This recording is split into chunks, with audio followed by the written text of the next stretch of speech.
Is everybody here for the CD Candidate Forum? All right. Come on, can you get a little louder? Let's get the enthusiasm going. All right. Well, I want to thank you all for being here, for your time and your interest. We know that the elections are incredibly important. I also want to thank the candidates for their willingness to be here today, because they're going to share their platforms, a little bit about them, so that we are informed voters when we go to the polls November 8th, or if we do early balloting. My name is Michelle Bolton, and I am Intel's Director of Government Affairs, and I work in Arizona and New Mexico, but I'm based right here in Chandler. And I am so honored today to be the moderator for this debate. So thank you for this opportunity. Before we jump into the debate, I just want to do a few recognitions, because we wouldn't have this program without an amazing group of people. First, I want to start by recognizing the partners who pulled this whole thing together to bring this program to you. And I know some of the folks were not able to make it, but I want to make sure that we acknowledge everyone. So let me go ahead and introduce the partners. I'm going to start with the Chandler Chamber, Terry Kimball. Terry, where are you? There you are. Thank you, Terry. I think I saw Sarah Watts from Gilbert Chamber. Sarah, oh, there's Sarah, right in front of me. Marianne Probilski from AJ Chamber. Marianne. Sally Harrison from Mesa Chamber. I think she wasn't able to make it, but let's give her a round of applause. Chris Clark from Queen Creek Chamber. There's Chris. Thank you, Chris.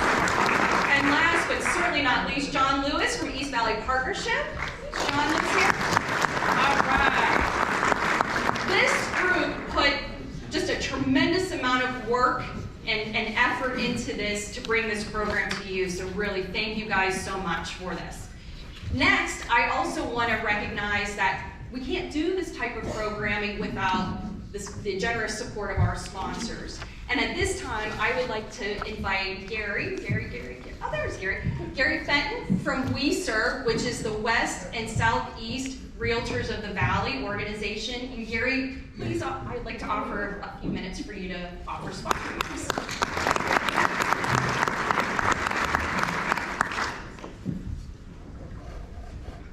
Thank you, Michelle. Parker? Thank you, Michelle. As Michelle said, I am Gary Fenton, the 2022 president of WeSERV, the West and Southeast Realtors of the Valley. We had to shape that to get the acronym right.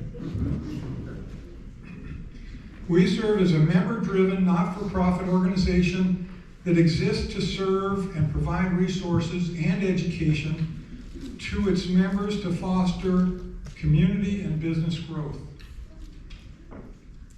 With success in mind for each member, our association, led by an elected board of directors, along with committee volunteers comprised of our members, work with our member services team to create a community of successful realtors dedicated to high standards, protecting private property rights, and we are effective in participating in public policy.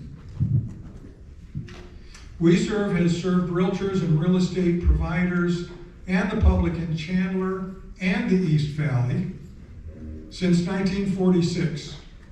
First as the Tempe Mesa Chandler Association of Realtors, or Board of Realtors, then as the Southeast Regional Association of Realtors, and in 2019, through several mergers, WeSERV became one of the largest local real estate associations in the country, representing over 26,000 members in 4 Arizona counties: Maricopa, Pinal, Cochise, and Santa Cruz. WeSERV Realtor members are also members of the Arizona Association of Realtors and the National Association of Realtors. WeSERV is excited to have The distinguished candidates and interested citizens attend this debate at our Southeast Valley Chapter facility. Ladies and gentlemen, welcome to WeSERV.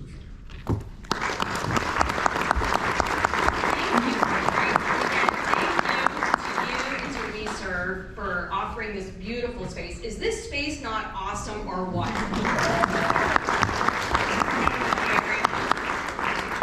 All right, now it's time to introduce the men of the hour, and I'm going to do this by alphabetical order, starting with Representative Andy Biggs, who is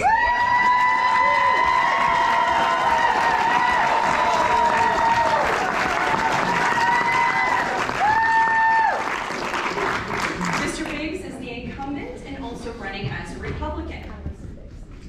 Next, I have Mr. Javier Ramos.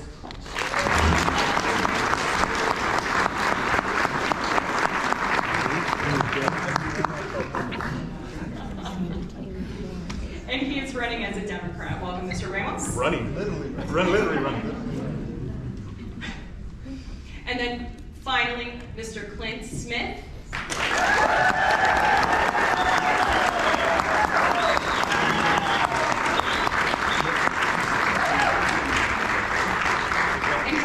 As an independent. Now, Javier won't let me call him Mr. Ramos, so I will call you Javier. But I am conditioned to call people by Mr. or Ms. or Mrs. So Javier is totally fine. I want to thank the three of you for coming here. This is amazing that you will spend the next about 45 minutes with us, talking through the issues, talking about your campaign. And obviously you can see this crowd is so delighted to have you here and to share the views. Now, we have everyone situated, so I want to make sure we take this opportunity just to level set on the rules and the procedures of this debate. I want to make sure everybody knows the rules of the road, so to speak. So let's start with seat selection. You may have noticed the gentlemen all picked their seats very carefully, or I should say selected their seats very carefully. And there was a reason for that. Prior to the start of this event, we had each gentleman select at random their seat pole position. So obviously you see Javier in seat 1, Mr. Biggs in seat 2, and Mr. Smith in seat 3. Next, let's talk about timekeeping, because we have a finite amount of time to get through a lot of content tonight. So we have Kim. Kim, please stand up. Let's give Kim a round of applause. Kim is going to help myself and the candidates stay on track. So she is our timekeeper as we're going through this process. You'll see from time to time cards pop up with a minute left, 30 seconds left, and then thank you, which is the polite way of saying you're done. Now, certainly, if the candidates are still very enthusiastically and passionately answering the questions, I may have to guide them to, let's exit the runway. So I will help them gently do that if necessary. Now, let's talk about the format of this debate for today. There are 3 sections of the debate. First and foremost is the opening statements, and every candidate will have 2 minutes to provide information about their platform, position on issues, a little bit more information about themselves and or the district. So they can use that time as they see fit. The next portion of the debate is, of course, the question and answer section. Now, I will tell you, the debate committee created questions that are non-biased, business-oriented type of questions, so that we can get a flavor of where these candidates stand on business issues, community issues, and other issues that are very near and dear to our hearts. Each candidate will have an opportunity to answer the question. So every round, every candidate has an opportunity to answer the question, and they will have 2 minutes to answer the question. Now, if they want to invoke a extra comment or rebuttal after all 3 have answered, All they have to do is give me a high sign, I will call on them, and they will get an additional 1 minute. Okay, so we will do that. Now, I will asterisk that and say that the first question will not have additional comments and will not have any rebuttal, and you'll understand when you hear the first question, of course. Now, closing comments, the wrap-up. Each candidate will have 2 minutes to wrap up any kind of issues that they talked about earlier. They want to talk a little bit more about their campaign, but it's their opportunity to wrap things up. So, also I want to tell you we will go in a rotation, so Javier will not always be number 1, Mr. Biggs will not always be number 2, and Mr. Smith will not always be 3. So we will make sure each of them has an opportunity to serve in that first pole position, second pole position, and third pole position all throughout the debate. So with that, gentlemen, are we ready to have some fun tonight? Wonderful. Okay, so we will start with opening statements. And Javier, if you want to go ahead and start with us, and you've got 2 minutes, my friend. Well, thank you so much, Michelle. This is awesome. I really love seeing everybody out here. Hopefully I had an opportunity to say hello. My name is Javier Ramos. I am the Democratic nominee for Congress. Born and raised here in a small town, Cashin, Arizona. My wife is Navajo and my kids are Navajo. So I'm gonna get out the political stuff really fast before I go into the business stuff. I would codify Roe v. Wade. Let's get that out of the way. Second thing I would do is protect voting rights. The next thing is President Biden won the election. So we'll get that out of the way. Now let's talk about business. I was at ASU this morning. This is what they said. The economic outlook for Arizona is great. Do not hear any of the other information. The economic outlook for Arizona is great. I'm an attorney for Gila River Indian community. 70% of Arizona wants this. They want upward mobility and high-paying jobs. So today you're going to hear me talk about 4 pillars.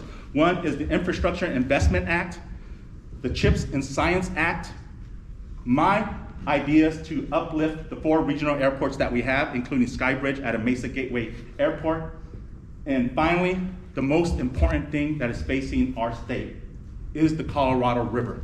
We cannot do any of this economic commerce without a buy-in from the corporate world, the agricultural world, the educational society, and people themselves. I was one of the attorneys that signed off on the drought contingency plan in 2019. Today, we just found out we're in tier 2 drought stages. This is one of the most significant things affecting our community. I believe we need to all talk about it, and that's the number 1 thing I would do, in addition to these other things I mentioned. So thank you so much. I'm Javier Ramos, your Democratic candidate for Congress.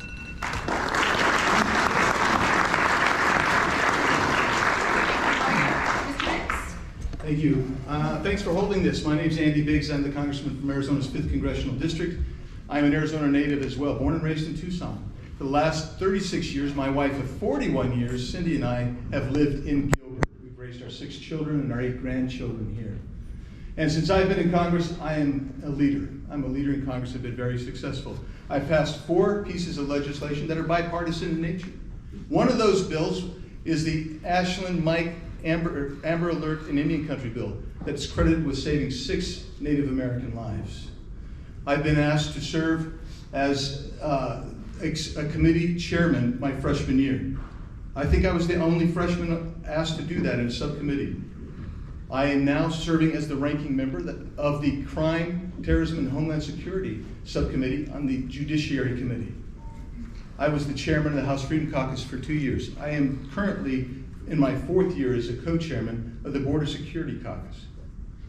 I'm on the board of the Western Caucus, which deals with issues like water and Western lands. I worked with Ro Khanna of California, a Democrat, to put together a truly bipartisan caucus called the War Powers Caucus. That is the leadership that I've been recognized for by numerous organizations, whether it's American Conservative Union, Freedom Works, Club for Growth, and actually even the United States Chamber of Commerce has awarded me. The reality is, I love this community. I enjoy serving this community, and I do serve this community, and I serve this state, and I also serve the nation, which is why I have support from not just members of this community and this congressional district, but it's why I get things done around the country as well. And so I look forward to our debate today, talking about some of the issues that are pertinent to our district and our state. Thank you very much.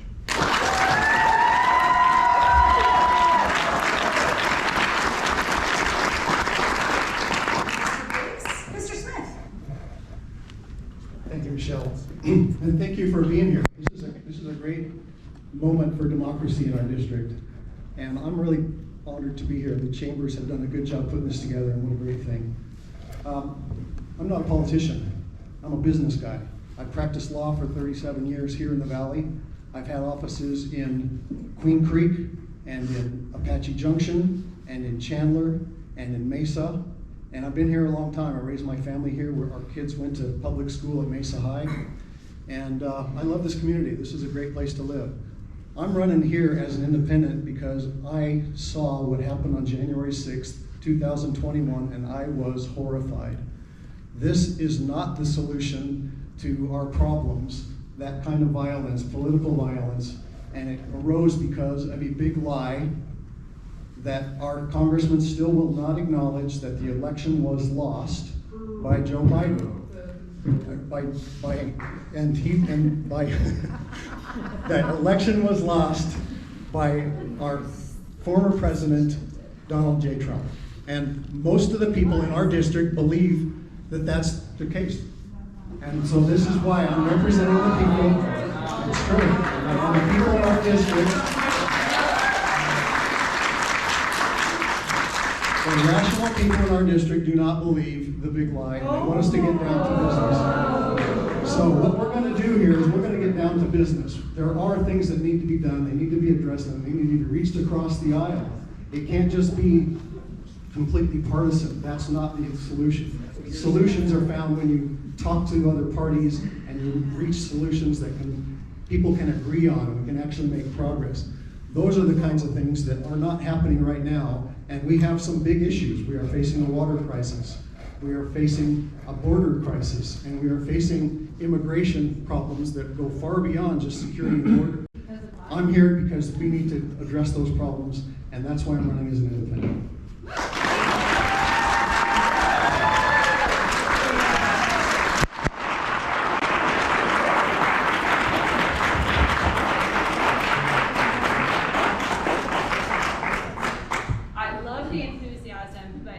One thing that I was remiss in mentioning as we go through this debate is I would ask for everyone to not jeer or make comments. I think, this is about getting information, gathering information, being an informed voter. So let's make sure that we respect one another. We don't have to agree with everything that's being said on the stage, but let's make sure that we give our candidates an opportunity to answer the questions, because we've got a lot of content to get through. So if anybody has any disruptive behavior, we will ask you to leave. And that's just out of fairness for everybody that's up here on stage today. I think all of us recognize that it takes a lot to run for office. Whether successful or not, it's a big duty, it's a big job to run for office, it's a big duty and a job to be that lawmaker. And again, I just ask everyone to respect folks in this room here today. So thank you for that.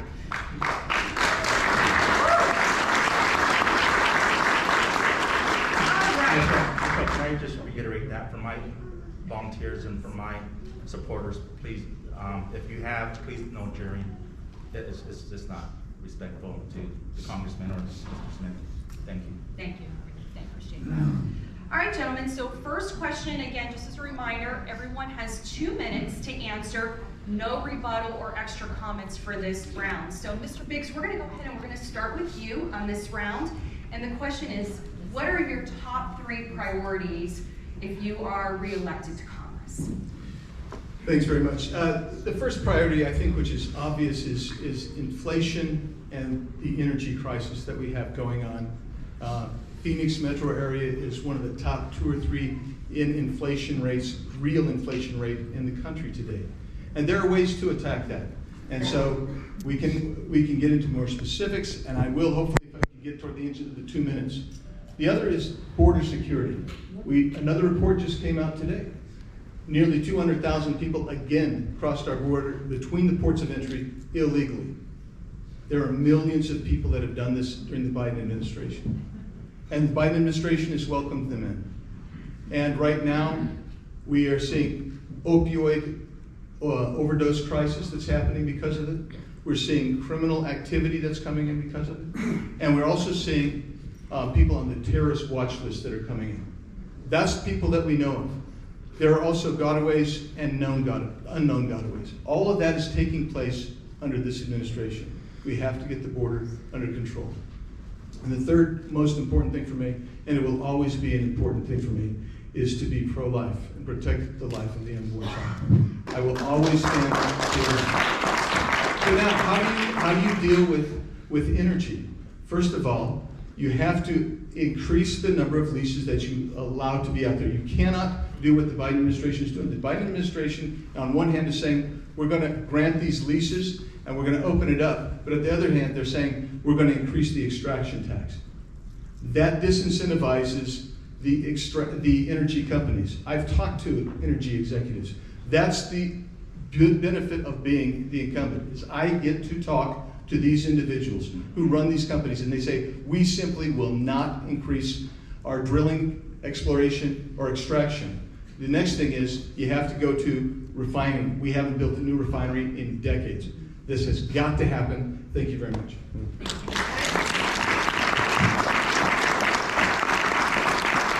Mr. Smith, same question.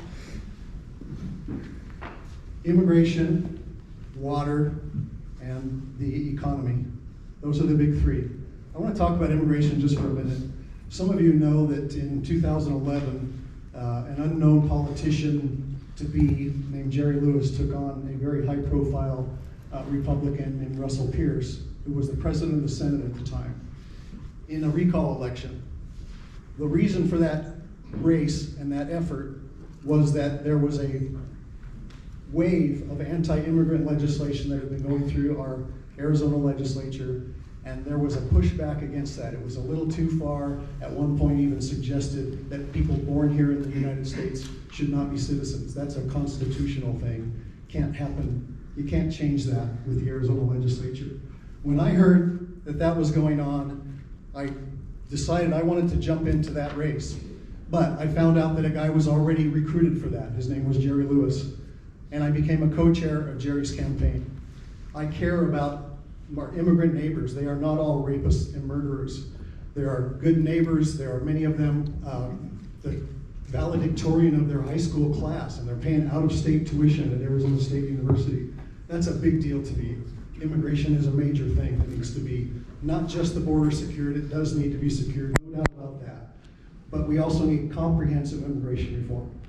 We also need to pay attention to water. If we've done that years ago, like my mentor John Rhodes did, setting up the format for the Central Arizona Project 60 years ago. I worked for John Rhodes in Washington, D.C., and he was a statesman. He got across the aisle and he made that happen with multiple layers of government and multiple states that were involved in that. Water's a big deal, and we haven't paid enough attention to it. We need to now, before it's too late.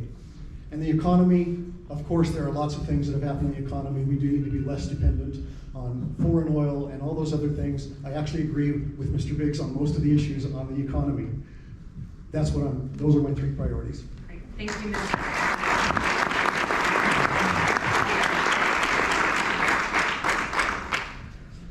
Thank you so much. One of the greatest compliments I received at a House meet and greet was, Javier, you're not a politician. You are a statesman. My son, who was in 3rd grade, we're living in DC, and my wife and kids are Navajo. We're moving back. And he said, Dad, are they gonna stop us when we get back to Arizona? So this is my passion. This is why I stand up, that this state belongs to all of us. And what's going on in DC is not conducive to a good business situation for the state of Arizona. This is not the state of Arizona that I grew up with, that I want. It's interesting that Mr. Smith agrees with Mr. Biggs. Mr. Biggs, Congressman Biggs, voted against the CHIPS and Science Act.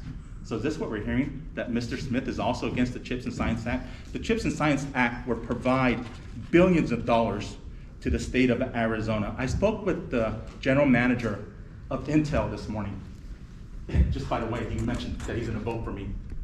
He's gonna build 2 to 3 more infrastructure to build semiconductor plants in here in Arizona. These 2 gentlemen up here would vote against that.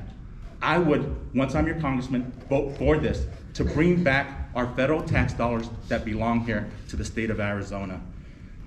The other thing I would do is I'm the lead negotiator for the for Gila River Indian Community. By the way, Gila River Indian Community has endorsed me. The Navajo Nation president has endorsed me. The Salt River Pima Maricopa Indian Community president and vice president has endorsed me. And these are individuals that are part of the chamber.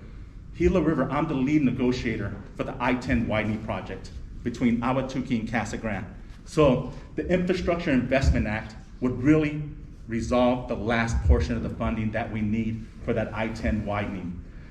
Thank you so much.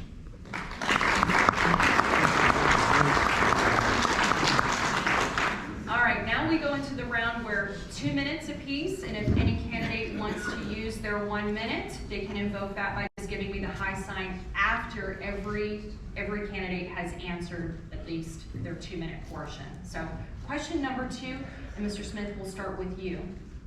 And this is about workplace policies.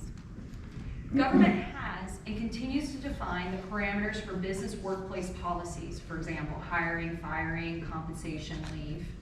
And as an example, most recently, a business had terminated an employee for being verbally abusive to a coworker, but yet the NLRB, the National Labor Relations Board, ordered that person to be reinstated in their role. So in other words, the business was not able to invoke their workplace violence rules or workplace safety rules. So the questions are, how do you intend to control and/or eliminate federal government overreach into businesses' ability to manage their workplace? And for this, you can consider providing any kind of example or examples of the areas you might tackle. Overreach is a big problem wherever you are. If you're a small business person, you know that the government is way too involved in our day-to-day operations.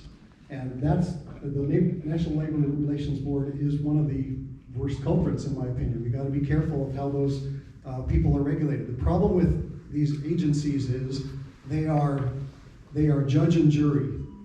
They make the rules, they interpret the rules, they enforce the rules, and that's not what our democracy is supposed to look like.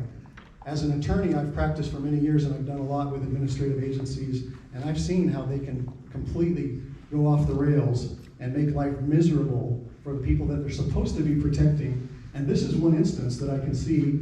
Obviously this is a very specific scenario, but this is something where you can clearly see that an agency that doesn't care about the operation of the business is going to force somebody back in who doesn't fit anymore, and how's that going to work out in that setting? That's not something that should happen. The federal government should not have that great of a role to dictate that kind of thing. Now, there are situations where an oversight might be appropriate, and there are people that definitely, including businesses, that occasionally overreach themselves, and there does need to be some regulation. I'm not saying there's no role for government at all, but there is congressional oversight that needs to be had to watch those things and make sure they're actually doing that, and Congress needs to do its job to make sure that's happening.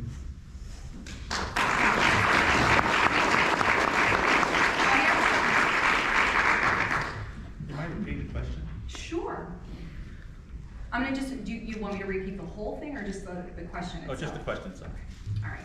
How do you intend to control and/or eliminate federal government overreach into businesses' ability to manage their workplace?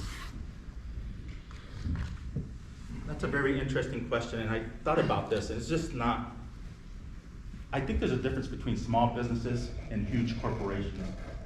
My goal is always, the backbone, as we know, of America is small businesses. Corporations are huge. They have huge lobbying power. A lot of these candidates receive huge donations.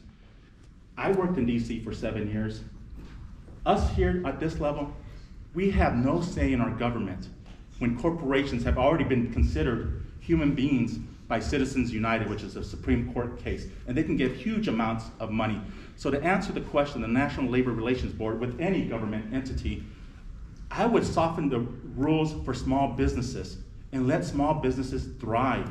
But these huge corporations that have lost their humanity, that they're really here, capitalism, I've always said one of the tenets, democracy and capitalism go together. We can't have one without the other. But capitalism has to work with compassion. It works when all of us participate in our capitalistic society. When these huge multinational corporations are running the show in DC, we need somebody watching out for the individual. So I would have different set of rules for small businesses. I need small businesses to thrive. I forgot to answer your last question. One of my priorities is, I've been saying this since I was 14 years old, water. I'm gonna keep on saying it. My science teacher when I was 14 years old said, Javier, by the year 2025, Arizona is gonna run out of water. I'm telling you, we are very close. We need to gather the upper basin states, the lower basin states. California is beating us to the punch. Agricultural lands in the Imperial Valley are beating us to the punch. We're gonna have to give back 600,000 acre feet starting in 2023. The business community, we have to get together. It's gonna affect our businesses, so thank you. Thank you, Javier. Yeah, I'm going to answer this question very directly. If you want to bring in and rein in a regulatory agency like the NLRB, you have to understand, first of all, is it constitutionally established? The answer is no. It is not constitutionally established. So the next question you ask is, how does Congress rein them in? We control the purse strings. That is constitutionally established. So you can control NLRB, which is abusive, like many other agencies and departments of the federal government, through the purse strings. That's step one. The second thing is, you need to have a serious discussion in oversight whether you need that agency and whether you are okay with delegating rulemaking authority to those agencies. That's what members of Congress have done. That's what I don't do. I don't do that. If you see a bill that seems otherwise innocuous, it's probably doing something like granting rulemaking authority to an agency of bureaucrats. What do you get with rulemaking authority? You get to make the rules, you get to determine and adjudicate whether someone's following the rules, and then you get to impose a punishment. James Madison said those three things combined together make tyranny. So I move into oversight. I sit on the oversight committee. I bring in and have brought into my office the head of OSHA to talk about specific problems with their interference with businesses. That's what you need. You need someone who's unafraid, who has the experience and knows how to do it. I've taken on OSHA in Arizona when I was in the Senate on the fall issue, and we won. And that needs to happen at the federal level, and I'm the guy to do it. Thank you. I'm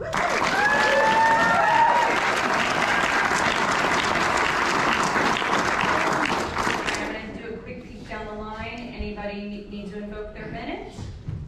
As long as it's relevant to the question. Is it 1 minute per question or 1 minute in the aggregate? I mean, do you get like 1 minute every 1 minute question? per question. It's a great question. That's a great question, Mr. Biggs, and you got 1 minute if you want to invoke it. I think he wants to rebut himself. Yeah, I was saying revise and extend my remarks. All right, well, it looks like no one's going to go ahead and take advantage of the 1 minute. And I just ask the candidates, I love your enthusiasm. Let's just make sure we stick to the question at hand when we're answering, please. Thank you.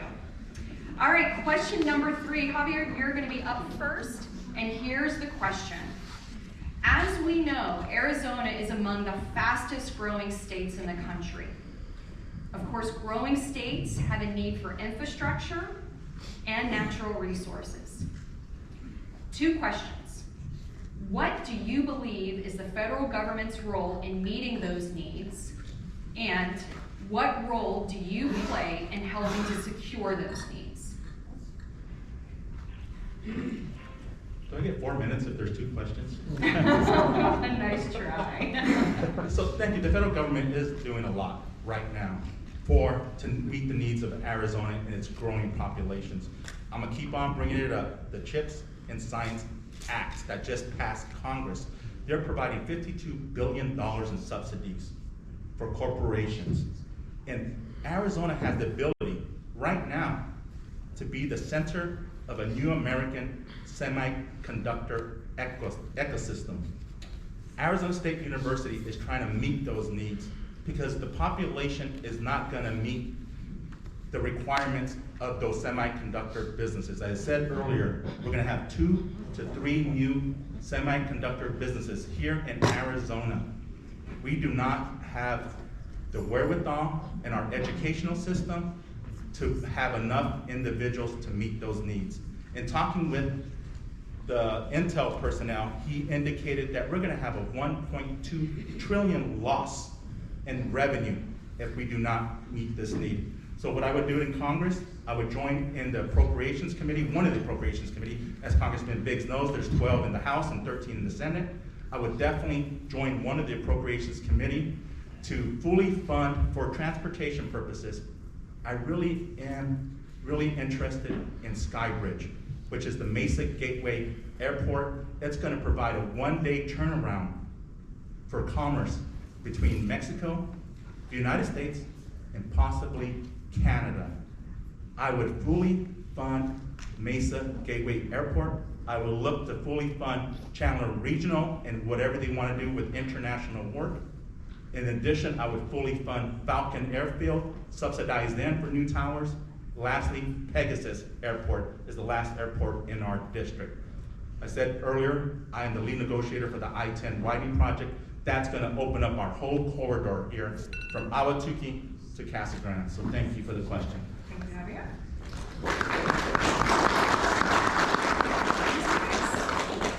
Thanks so much. So the question is, what's the federal government's role in infrastructure? Well, I'm going to go back again to the Constitution. Unless it is dealing with interstate commerce, there is no real constitutional authority to act on behalf of infrastructure. And so when you see things like the $52 billion Chip and Science Act, which started out as a 74-page bill, $52 billion to subsidize companies that had already announced $80 billion of new manufacturing. And you say, okay, we're going to give some of the richest companies in the world $52 billion, and then it comes out of the Senate, and now it's $288 billion. And an 1,100-page bill. You understand why the federal government should probably keep its hands off so much. The federal government is taxing us about 18.5 cents per gallon of gas. We charge the state about 18.5 cents per gallon. We need, of course, more infrastructure transportation line. But the infrastructure and transportation bill that passed out of the House, $1.2 trillion, 10% of it is going to hard transportation projects around the country. 10%. That's what happens when you allow the federal government to get into your pocketbook to do things that are better managed, controlled, and directed at the state level. That's why I look at it and I say, if we're going to deal with infrastructure projects at the federal level, our best bet is to move out of the way, reduce regulations, reduce tax burdens, and allow that move back to the local control of states. And I know why? Because I was the transportation chairman of the House and it was my bill that got State 24 opened up sooner. It was my bill, my legislation, and my plans that got the widening from Tucson north of Picacho Peak about 5 years sooner. That's what I did when I was in the state level. The state should be doing that.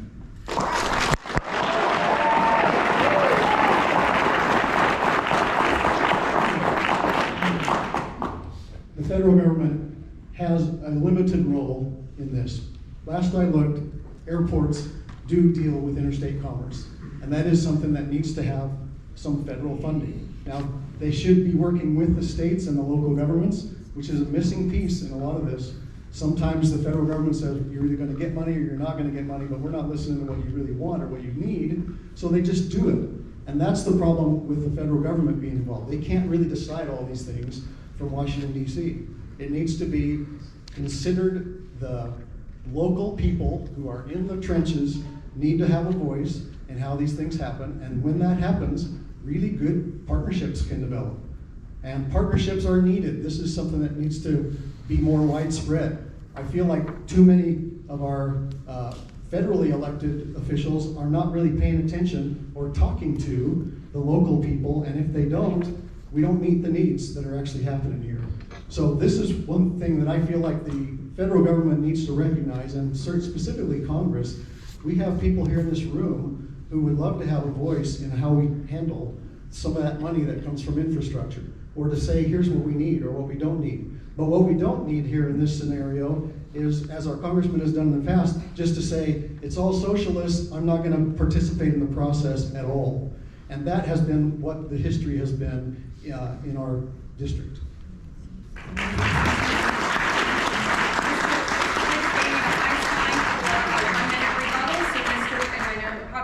Go after Mr. Biggs. So Mr. Biggs, you're up. Yeah, thanks so much. I want to give you an example of the federal government working with the state government that actually worked.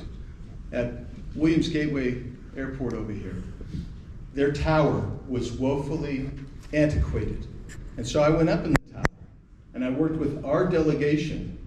Money was allocated, but we couldn't pry it loose until all of the delegation came together. We pried it loose. They have a new tower out in Mesa at that airport out there. That's how that's supposed to work, and that's the way it can work.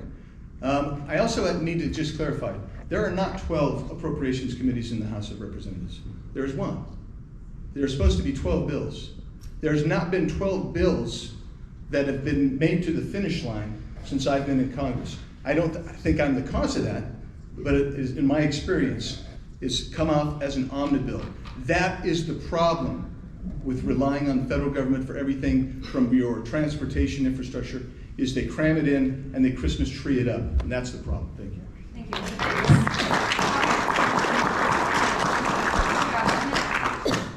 Thank you. So I want to point out a stark difference here between the congressman and myself. Congressman Biggs does not want to bring back federal funds back to the state. I, on the other hand, would advocate to bring back the taxpayers that we're paying back to the state of Arizona so we can finish our transportation projects, so we can have these semiconductor businesses. And I see John over there, one of my greatest supporters. I know he works for Clint Smith, but he indicated that he would vote for me if Clint wasn't in the race. So thank you, John. I appreciate it. John Watson. So thank you so much. That's all I had. Thank you. Thanks, Javier. Thank you. Mr. Smith, do you want to invoke your 1 minute, or are you good? Okay, so, all right, well, thank you. Okay, so I think we have time for about one more question, maybe two, maybe. We're going to jump to healthcare now, okay? And Mr. Biggs, we'll start with you on this question. How would you address the ongoing healthcare discussion of access to healthcare, rising healthcare costs, and the diminishing benefits within health plans? Thanks, that's a great question, because it impacts all of us. And so the way that I approach it, and we've worked on it in various subcommittees and working groups in Congress, is to find, at least on our side of the aisle, is to look at how can we find a market-based solution to some of these issues and some of these problems. Do you do what the last bill did, that came out last week, the misnamed Inflation Reduction Act, where you actually suppress prices for pharmaceuticals? And if you price control pharmaceuticals, do you end up losing R&D? Well, yes, actually, experts have said you'll lose about 60% of development of new pharmaceuticals. So you can't cost control that way, but what you can do is you can cost control by everything from the front end, reducing the regulation that eats up literally some of that $10 billion that it takes to bring a drug to market. The fastest rising cost is pharmaceuticals. And so you have to look how you reduce that. The second thing is a market-based solution would be allowing each individual to have transportable insurance and also to have health savings accounts that are wide open so you can pay for everything you need and get a tax break for it, the same tax break that your employer gets if you are on an employer plan. You need to get those same tax breaks. And so we've talked about that, and some of us have actually participated in introducing legislation to do that because we've been in the minority party for the last 4 years. We can't even buy a hearing on that stuff. But I have every confidence that in January, we're going to be in control and be able to bring the hearings forward so that we can bring a market-based solution to reduce the cost of healthcare and the cost of pharmaceuticals. Thank you.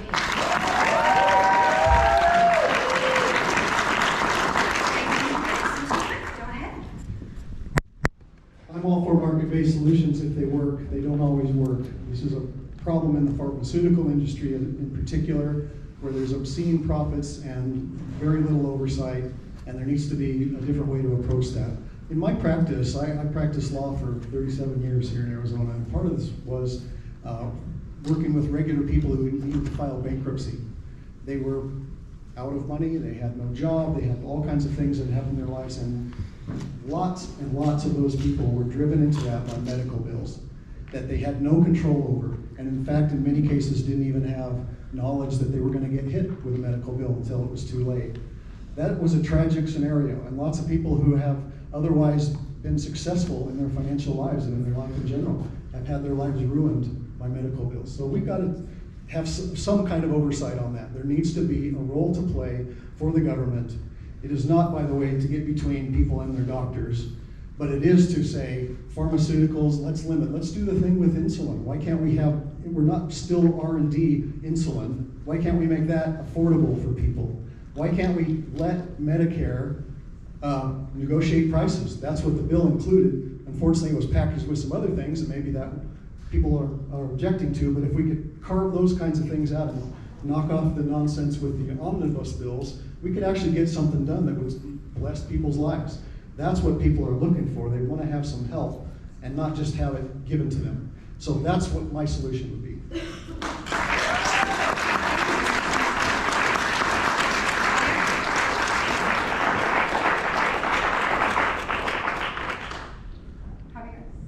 Healthcare is a human right. It's a privacy right. That women should have the same right that men have regarding their health care. They should have a right to decide what's right for them, their families. So I would first advocate that we need to have equality for women regarding their health care. It's a privacy right for them. That's the first thing I would do. Second, there's an initiative going on through the state of Arizona right now to cap the medical debt at a certain amount. A lot of you signed that initiative. We're going to have a right to vote on that. I would recommend that we vote yes on it so people do not go bankrupt trying to pay their medical bills off. That's the second step. Third, I do not and will never accept any money from the healthcare lobby industry, from those huge corporations, because my role is to protect the American people, not corporations. My responsibility is for you to watch over you as Americans here in our great state. So thank you. Javier, I'm going to press you a little bit on this, if I may. Anything regarding the rising healthcare costs or the diminishing benefits, anything that you would do? I know you mentioned a state initiative, but anything specific that you would do? Well, it's definitely very important what I indicated. A lot of these elected officials receive lots of contributions, campaign contributions. You hear it on the news all the time. They're making the decisions on behalf of corporations. Once again, I worked in DC for 7 years. I know how this works. We believe that we have a say in our government when a corporation is giving hundreds of thousands of dollars to these politicians. They're the ones from the healthcare industry. So I do not accept any money from the healthcare industry. So that's the number one thing. So my thing is to watch out for the American people. Thank you, Javier.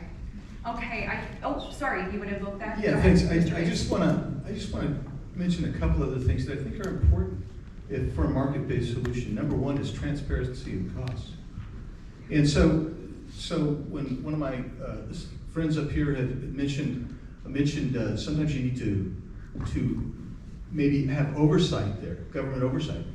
The best government oversight is actually to compel, if you're going to do this, transparency, to require transparency. So when you go in, you're not surprised, so you don't have to file bankruptcy. You know what it is going in. The second thing is, when you open up the market, you actually create more access for more people to get the medical care that they want and need. That's what I'm talking about. And that's the way we're going to solve some of these issues and some of these problems. It's not imposing government mandates on it, nor is it going to be through socializing the medicine and creating a single payer system. That doesn't work anywhere in the world. Thank you.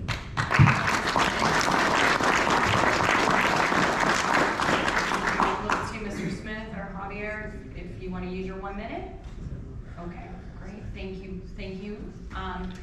Unfortunately, we're at the point where we've got to move to closing comments. So if you have a burning question that you want to ask any of the 3 candidates after the program, I'm sure that they'll make themselves available or their campaign folks available. And certainly you can contact them via email or telephone as well. So please feel free to reach out to them after the program. So with that, I'm going to go ahead and roll into closing comments. And Mr. Smith, I'm going to have you start with closing comments. And as a reminder, 2 minutes. Thank you. Thank you, Michelle. This has been a great event. I'm, again, honored to be here, and we have a real opportunity and a choice to make here between 3 people who have very different views on some pretty key things. My point here is this.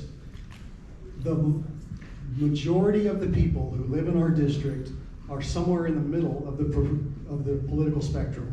That is a fact, and we've done the polling and we've talked to a lot of people. They want to have rational discussions and they want to have solutions that are proposed and worked out. I'm not beholden to either party. I had my problems with the Republican Party that go way back, and I'm not a Republican. I'm not a Democrat. I am truly an independent. And if elected, I will not caucus with the Republicans or the Democrats. There's an actual problem solvers caucus in Washington, D.C. that I hope to be invited to and be part of that. And there are so many ways that we can be involved in this process. So my invitation to you is, think about what you've heard today, do some more research if you want, but make an effort to really participate in this system. I believe that our democracy is in danger. We have real threats going on with changes in how we do the voting and who's going to manage those elections here in Arizona. That's a real scary thing, honestly. And we need to say, enough. I want to have rational decisions, and this is a conservative person who also has a heart and will be able to listen to people around him and work solutions that will make a difference in people's lives. That's why I'm running.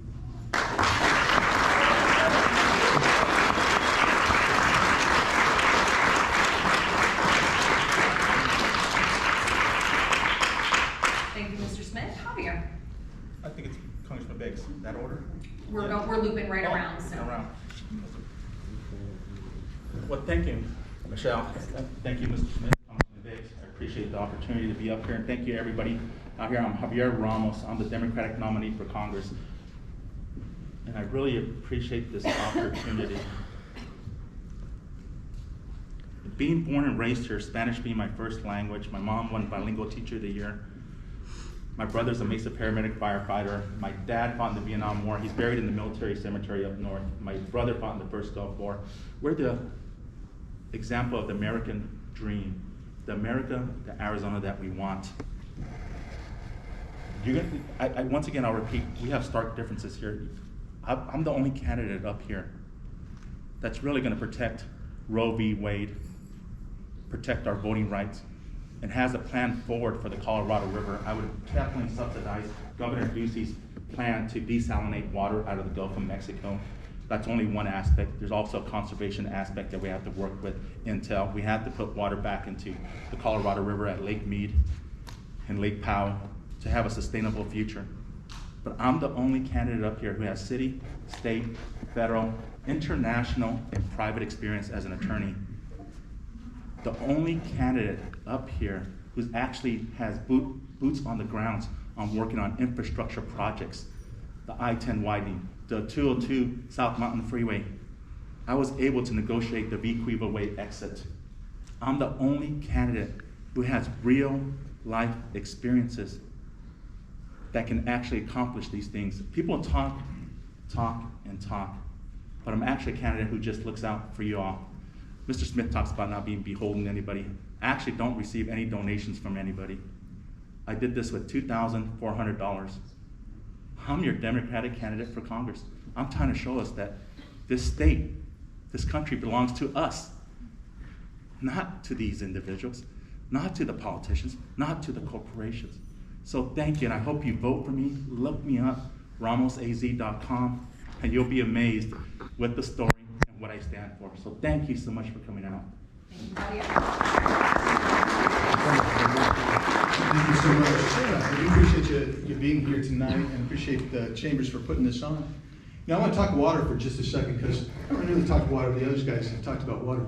You know, when I talked to the head of ADWR today and the CAP people today, and we were talking about the decision that was coming out, we were reflecting back on the water resource roundtable I held just a couple months ago. We were talking about the Bureau of Reclamation coming out with this decision that was going to impact Arizona and take nearly 600,000 acre feet from us.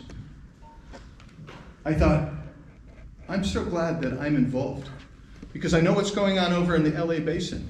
What's going on in the LA Basin is that Arizona is negotiating with Metro Water and Southern Nevada for them to recycle about 160,000 acre feet a year to turn it into potable water. What that will do is that'll free up Arizona to get about 60,000 acre feet every year. And that's a more short-term solution. I know what's going on down south of the border. The negotiations that are going on with regard to the desalination plant with Mexico. They've been on hold. They've been on hold because of COVID. And I thought, you know, I'm grateful that I'm involved in this. I've talked with the people in Colorado. I've talked with congressmen from California. I've been to Yuma. I've talked to the leaders in Yuma. I've talked to the Pinal County leaders. I've talked to the state leaders. There are solutions to be had. If you want to see some of my solutions, if you go to my website, bigsforcongress.com, you're going to find my America First plan. And I'm going to talk to you not just about policies, but how you enact policies when you have a Democrat that's in the Oval Office and you're going to have Republicans governing. How do you get this stuff done? And then I also talk about the oversight that needs to happen that has been mentioned by others tonight. So with that, I look for your vote. I hope to have it. Thank you very much.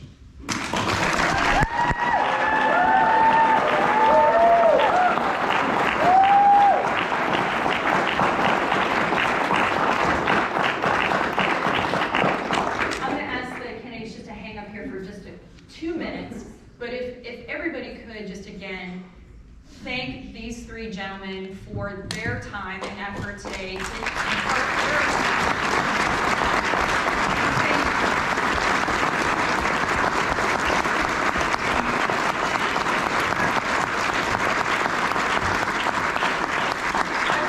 I want to give these gentlemen huge kudos, because if people were paying attention to Kim and the time clock, they did an outstanding job of keeping the trains rolling with me. So thank you guys for that. So remember, November 8th is the general election voting day. Early ballots go out early October. If you need information on voting, Arizona Secretary of State's website, your county election website, Our partners like the Chandler Chamber, Apache Junction Chamber, East Valley Partnership, and the other organizations, they have information to give out to their membership and to the community as well. Just remember, don't forget to go out and exercise your right to vote. Also want to, again, thank the partners for doing such a yeoman's job of putting this program together, so thank you.